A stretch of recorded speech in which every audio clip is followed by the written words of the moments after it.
La situation des Palestiniens est intolérable. Et l'Amérique soutiendra les aspirations des Palestiniens à la dignité et également les aspirations des Palestiniens à avoir leur propre État. En même temps, les Israéliens doivent reconnaître que si le droit d'Israël à exister ne peut pas être nié, il en va de même pour les Palestiniens. Les frontières d'Israël et de la Palestine devront être fondées sur les lignes de 1967, avec des échanges sur lesquels les deux parties seraient d'accord, afin d'établir des frontières sûres et reconnues pour les deux États. Sans surprise, le président des États-Unis a rejeté devant l'Assemblée générale des Nations unies la démarche palestinienne pour obtenir la reconnaissance d'un État. Il n'existe pas de raccourci à la fin d'un conflit qui persiste depuis des décennies, a déclaré Barack Obama. La paix ne viendra pas de déclarations et de résolutions à l'ONU. Si c'était aussi facile, cela aurait déjà eu lieu à l'heure actuelle. Le Premier ministre israélien a salué la position de Barack Obama. Ce qui est incroyable, c'est que Obama lui-même, qui n'est pas un religieux suprématiste juif et qui avait promis au début de son mandat, vient de renoncer à son propre projet. Et renoncer à son propre projet après que le lobby sioniste américain lui ait dit en gros de fermer sa gueule. Donc là on voit les hiérarchies, comme je l'ai bien dit. Alors ce qui est intéressant effectivement, c'est qu'on le voit pour les États-Unis, parce qu'aux États-Unis ce qui est bien, c'est que c'est honnête. Les lobbies sont autorisés aux États-Unis par la Constitution. Donc le lobby judéo-sioniste américain a démontré sa toute-puissance. Et c'est comme ça qu'il règne. Il règne non pas de façon occulte, mais en disant voilà, si vous êtes contre nous, il sera difficile pour vous d'avoir une carrière politique. Car nous finançons plus de la moitié des carrières politiques, et nous avons des moyens de persécution incroyables via les PAC, et tous nos relais, nos contrôles sur les médias, etc. J'ai pu vérifier moi-même, quand on a eu un dossier de 12 pages sur moi Dieudonné dans le New Yorker, que le système fonctionne très bien. Hein. Le système de diabolisation, de marginalisation, tout ça est très... Et tout le monde le sait, comme disait, je crois, Isaac Shamir, et après d'ailleurs Sharon, les Américains ne bougeront pas, nous contrôlons l'Amérique par le Congrès, les Américains le savent. Donc ce sont des déclarations consultables sur Internet de chefs d'État israéliens. Voilà. Donc les États-Unis sont sous contrôle israélien via le lobby, la toute-puissance du lobby judéo-sioniste américain. C'est absolument démontré, c'était même dans le documentaire l'autre jour de France 2.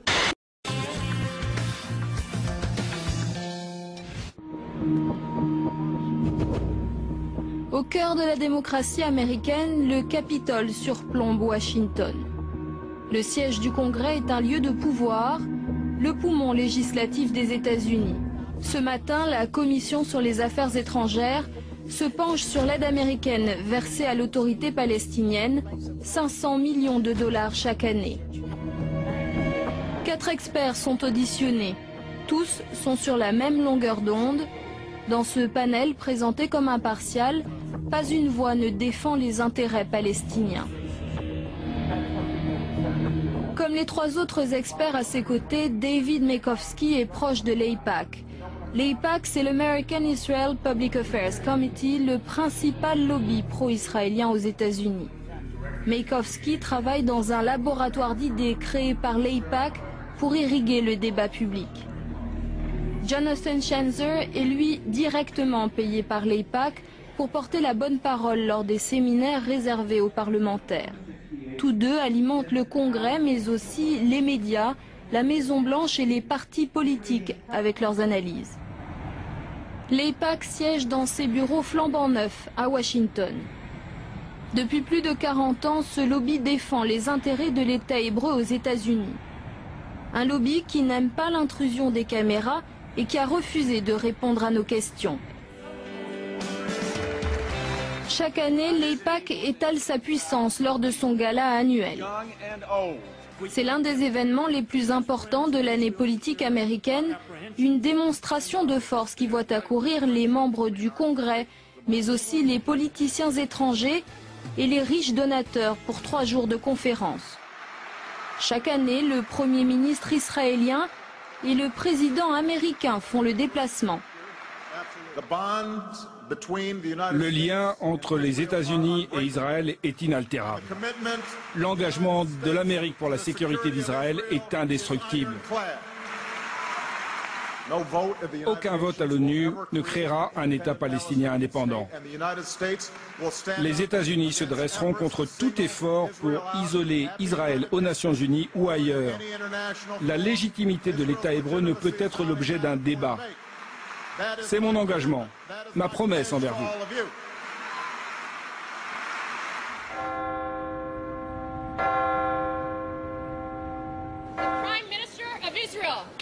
Cette année, au lendemain du gala de l'AIPAC, Benjamin Netanyahou s'est rendu au Congrès.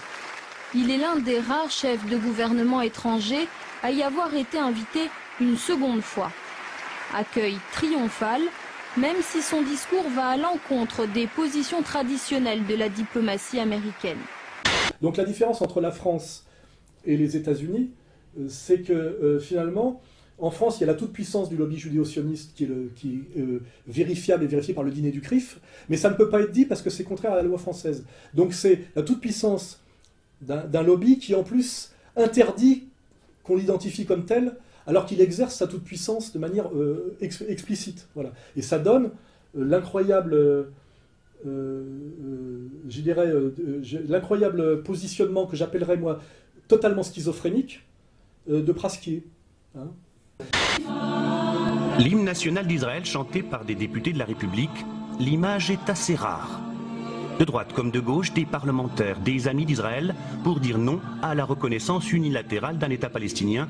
À la tribune, le socialiste Jean-Marie Le Guen l'affirme haut et fort. Il est pour la création d'un État palestinien, mais pour lui c'est encore trop tôt.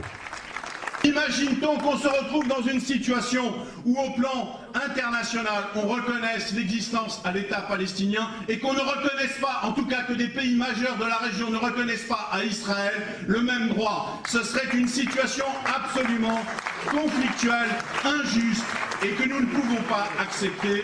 Et les politiques vont se succéder sur la scène. Même mot d'ordre, la solution au Proche-Orient passe par des négociations bilatérales entre Palestiniens et Israéliens.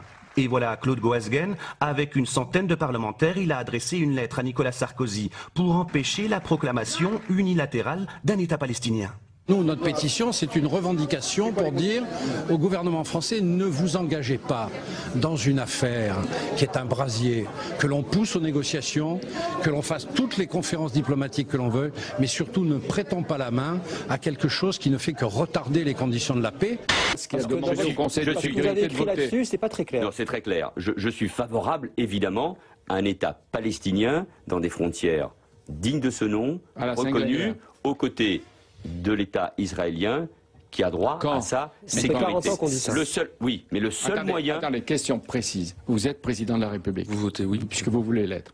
Vous demandez à vos diplomates de voter oui à l'État palestinien, dans les conditions, au Conseil de sécurité. Dans les conditions actuelles, non. Ce refus de la reconnaissance d'un État palestinien purement formel et abstrait à l'ONU est le marqueur, je dirais pour la France, c'est le marqueur des salopards. Hein, le marqueur des salopards. Parce que, et là je ne mets même pas les sionistes de droite, parce que la limite, voilà, eux au moins disent la vérité. Je veux dire, je les préfère. Les autres, c'est le marqueur des salopards et des menteurs. Ce sont tous des salopards et des menteurs. Voilà, c'est tout. C'est tout ce qu'il faut dire. Voilà, hein. Et qu'on ait la liste de leurs noms et qu'on les garde bien. Et on verra que ce sont les mêmes salopards et les mêmes menteurs qui ont fait voter comment dirais-je, le traité de Lisbonne, enfin voilà, qui comme par hasard accompagnent la marche forcée vers la destruction des nations, l'hégémonie mondialiste, alimentent le conflit de civilisation et le conflit ethnico-confessionnel en France. Ça revient toujours, et qui font des déclarations saugrenues, comme Emmanuel Valls, je vais encore la ressortir, qui a déclaré qu'il était éternellement attaché à Israël. En quoi un socialiste français doit être éternellement attaché à Israël? C'est une phrase de religieux, c'est une phrase d'extrémiste juif religieux, voilà. En tout cas, moi, ce que je peux vous dire, parce que je ne parle que pour moi, c'est que la lutte contre l'antisémitisme, je vous dis ça pour des raisons politiques, historiques, ma famille est profondément liée à Vladimir Yankelevitch, qui a écrit le plus beau livre qu'on puisse écrire sur l'imprescriptible et sur la Shoah.